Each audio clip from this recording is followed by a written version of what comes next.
আমার কাছে পৃথিবীর সবথেকে বেকার জিনিসের লিস্ট আছে যেগুলো বড় লোকরা কিনেছে। এইসব স্মার্ট ফাইন্যান্সিয়াল ডিসিশন। না, এরকমটা নয়। এই লোকটা কলার উপরে $1,00,000 খরচা করেছে। এই লোকটা একটা বড় ডাইনোমেক্স স্যুট কিনেছে, আর এই লোকটা এর উপরে $100 মিলিয়ন খরচা করেছে। আমি তো জানিও না এটা কি জিনিস। শুরু করা যাক এই $1,000 বরফের টুকরোটা দিয়ে। এখানে আইডিয়াটা এটা যে বরফ Maximally chill and minimally dilute। Jimmy, আমি নিজেকে ম্যাক্সিমালি চিল ভাবি। বরফের এই টুকরোটা 15 থেকে 20 মিনিট থাকবে, আর স্পিরিটের দারুণ টেস্ট এনজয় করার জন্য আপনার হাতে অনেক সময় থাকবে।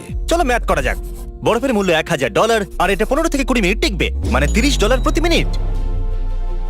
স্মেল নেই, টেস্টও নেই। হ্যাঁ, ওটা ফ্রোজেন ওয়াটার। যদি আমাদের কাছে ড্রিঙ্কে 15 থেকে 20 মিনিট ঠান্ডা রাখবার কোনো উপায় থাকতো। ওটাকে ফ্রিজে রেখে দাও। টু চেঞ্জ কি করছো তুমি? না, ওর কাছে 7 চেন আছে। হ্যাঁ, ওকে রিব্র্যান্ড করতে হবে। পরেরটা, আমাদের কাছে লুই ভিটনের $30,000 এরোপ্লেন ব্যাগ আছে। এটা প্র্যাকটিক্যাল কি করে?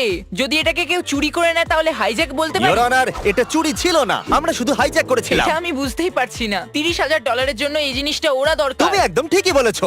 যদি এই কোচে ইঞ্জিন থাকে তাহলে এটা উঠতেই পারে, তাহলে বুঝতে পারতাম। এটা $50,000 হাভার গলফ কার্ট। এটা আবার কি? এটা তো শুধু ও ওহ। মাই গড। প্রথমে ভাবলাম এর মধ্যে এমন কি আছে। একটু মজা হয়ে যাক, চলো জলের ওপর দিয়ে যাই। ও আরে বাপ রে। বাহ, আমাকে 1 মিনিট দাও বোঝবার জন্য। হয়তো সবাই ঠিকই বলে, গলফিং করতে খুবই মজা আসে। এটাই সঠিক সময় যে তুমি বলতে পারো বুড়ো হোয়াইট লোকেরা সঠিক বলে, আর তুমি ভুল হবে না। আমার মনে হয় না এই জিনিসটাকে আমাদের লিস্টের মধ্যে রাখা উচিত। আমরা এটাকে smart things Think rich Rich people People broad Broad ভিডিওতে দিয়ে ভিডিও দেব। তাড়াতাড়ি আসবে। ও, এটা ড্রিফট করতে করতে আসছে। এটা দুর্দান্ত। আমার এটা চাই। আর এটা হয়তো গলফ কোর্সের এই, জন্য ভালো। যে এটা বানিয়ে থাকুক আমাকে টুইট করো এক্ষুনি, আর আমাকে একটা দিয়ে দাও। এটা $75,000 পোষ্য টাইগার, যার দাম এই ঘরটার থেকে অনেকটা কম যেখানে আমরা এখন রয়েছি। তাই টাইগার পুষতে চাইবে নাকি এই রুমের মধ্যে এক রাত্রি কাটাতে চাইবে? আমি টাইগারকে ভয় পাই। ও মাই গড, মাইক টাইসন এমনই একজন লোক যার কাছে পোষ্য টাইগার আছে। 1 মিনিটও দেখছে ও আপনার শরীরের যে কোনো অংশ খেয়ে নিতে পারে। তারপর 20 মিনিট বাদে ও আসবে, আপনাকে চাটবে, আপনাকে খুব সাবধানে থাকতে হবে। তোমাকে সাবধান থাকতে হবে। ওটা একটা tiger. Tiger tiger Mike Tyson, তোমাকে সাবধান থাকতে মাইক হবে। টাইসন একমাত্র লোক যে টাইগারকে বুঝতে পারছো তো, ওর আসল জায়গা দেখাতে পারে। টাইগার যদি রেগে যায় তাহলে টাইসনের 5 পড়বে 1 2। এবার আমরা সেই সমস্ত জিনিসের কথা বলবো যার দাম এই হোটেলের এক রাতের থেকে বেশি। আর এবার আমরা শুরু করব $1,20,000 ইজিপশিয়ান ফিশ ট্যাঙ্ক দিয়ে। ও তুমি তো একদম ওর মতনই আওয়াজ করবে। সত্যি আমি এটা প্রথমবার দেখছি। আরে শ্যাক কি এটাকে কিনে নিয়েছে? হ্যাঁ, এটা এই ট্যাঙ্কের জন্য খুবই বড় ফিশ। ঠিক বলেছো, এই ট্যাঙ্কটা মাছের জন্য ছোট লাগছে। যেন ফিশ ট্যাঙ্কের 1/5 পার্ট। মাছের কাছে ঘোরার জন্য শুধু 2 ফুট জায়গা আছে। না না, ওর কাছে দুটো পা নেই, ওটা ফিন। আমি সত্যি বলছি, এই রুমের বদলে ওই ফিশ ট্যাঙ্কটা কিনতে আমি বেশি পছন্দ করব। কোনো খারাপ চুক্তি নয়। যদি মাছ ভালোবাসো তো তাহলে $1,20,000 দিতে কিন্তু হবে। তোমার ফিশকে ভালোবাসতে হবে, আর ইজিপ্টকে। আর $1,20,000 থাকতে হবে।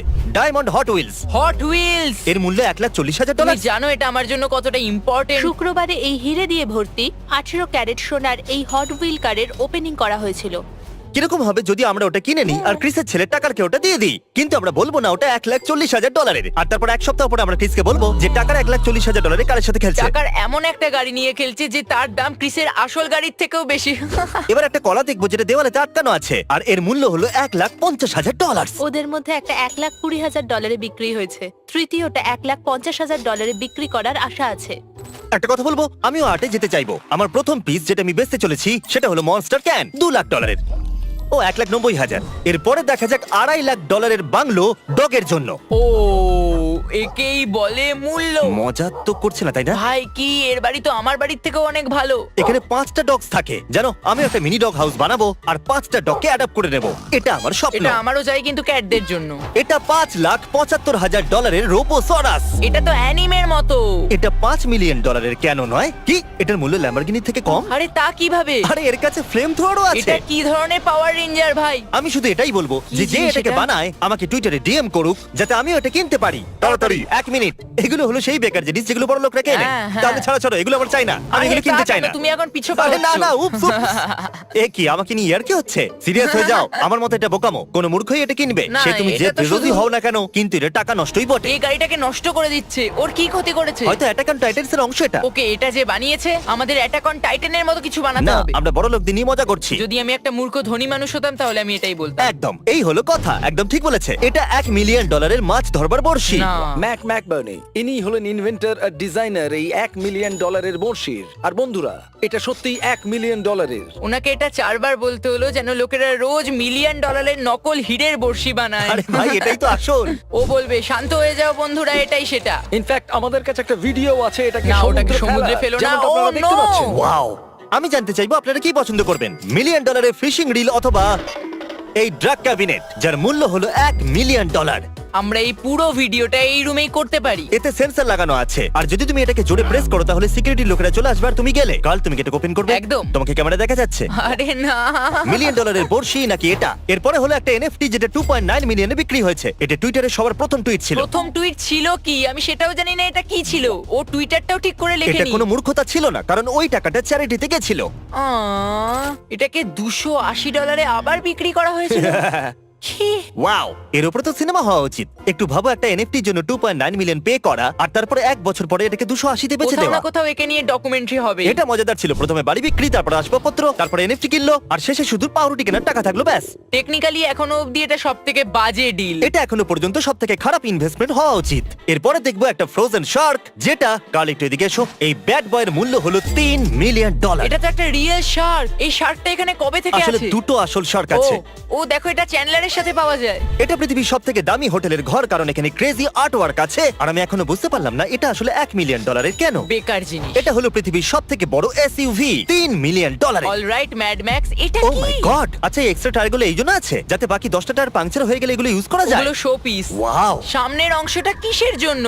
মানুষের জন্য তো জায়গায় নেই, এটা ফালতু। এর থেকে ফালতু জিনিস আমি আগে এটা কি দেখিনি। 3.7 মিলিয়ন সোফার থেকেও বেশি ফালতু? এমনকি এই সোফার জন্য সিকিউরিটি গার্ডও আছে। তাহলে বলুন এই 3.7 মিলিয়নের সোফাটা কি এই লোকটার সাথে সেফ আছে? যদি আমি একটা চোর হতাম আর এটাকে গার্ড দিতাম তাহলে আমি এটাকে চুরি করে নিতাম অবশ্যই। এই সিকিউরিটি গার্ডকে আমি আমার বাচ্চা দেখাশোনার জন্য রাখতাম। এই সোফার সুরক্ষার জন্য তো এই রাখতামই না। লোকটার কাছে আমি চাইবো যে আমার ছেলের কাছে হিস্ট্রি পড়ুক। আর এই সোফাটাকে চুরি করবার চেষ্টা করবে না। একজন লোকাল হিস্ট্রি টিচার এটাকে রক্ষা করছে। এটা কি একটা মেটাল এর সোফা? কোনো মানেই হয় না।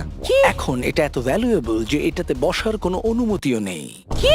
একটা সোফা যেখানে আপনি বসতেই পারবেন না। তাহলে এটা কেনার অর্থ কি? তাহলে তোমার $30,000 পোকেমন ব্লাস্ট টয়েস কার্ড কেনার অর্থ কি? আমি জানি না। চেকমেট। আমার দেখতে ভালো লাগে। ওদেরও সোফা দেখতে ভালো লাগে। এটা অদ্ভুত। এটা হলো পৃথিবীর সবথেকে দামি বাথরুম $4.8 মিলিয়ন। চলো কেউ তো বাথরুমের গুরুত্বটা বোঝে। এগুলো কি গোল্ড? Of course. Gold এর trash can? হ্যাঁ, কাম অন। সত্যি $4.8 মিলিয়ন বাথরুম আর এই ফালতু হ্যান্ড ড্রায়ার? আরে এক মিনিট অ্যাসোসিয়েটেড প্রেস আসলে এটা কেন করলো? এরকম কি করে করতে পারে? জানি না কিন্তু এই লোকটা হয়তো প্রমোশন পেয়েছে। এটা $15 মিলিয়ন একটা প্রাইভেট জু। সত্যি কথা বলতে জু এর জন্য $15 মিলিয়ন ঠিকই আছে। ওকে, ওখানে জিরাফও আছে। ওকে, এটা দুর্দান্ত। এক মিনিট, ওখানে ব্রাউন বিয়ার আর জিরাফ একসঙ্গে বসে আছে।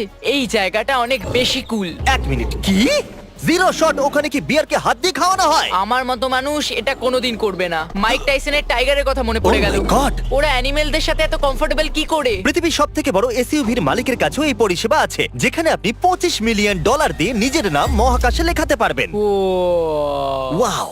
প্রত্যেকটা অক্ষরকে 500 মিটারে মাপা হয়। মানে একটা লিটার 5 মিলিয়নের। এই জিনিসটা কতটা বিশাল এটার আন্দাজ করতে গেলে এখানে আমরা আবুধাবি আর আলফুতাসাই দুটো আইল্যান্ডেরই দৃশ্য দেখাচ্ছি। ওয়াও!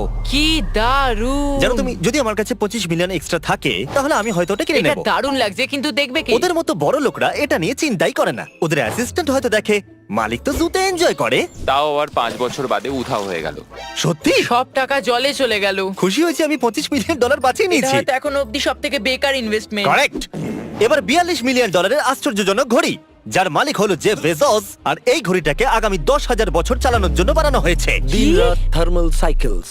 এটা মানুষের হস্তক্ষেপ ছাড়াই 10,000 বছর পর্যন্ত সময় চিহ্নিত করবে। যখন পৃথিবীর বড়লোকদের মধ্যে একজন আশ্চর্যজনক ঘড়ি বানানো শুরু করে তখন একটু ভয় পাওয়া উচিত। শেষ জিনিসটা যেটা বড় লোকরা কিনছে, আমি যদি বড় লোক হতাম তাহলে কোনোদিনই কিনতাম না। এই সব কিছুই কেনা আসলে বোকামি। সেটা হলো একটা মেটাল বানি।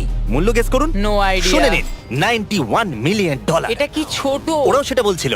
ও, এটা তো খুবই ছোট। তাহলে জেফ কুনসের এই স্কাল্পচার 91 মিলিয়নে বিক্রি হয়েছে। ওয়াও!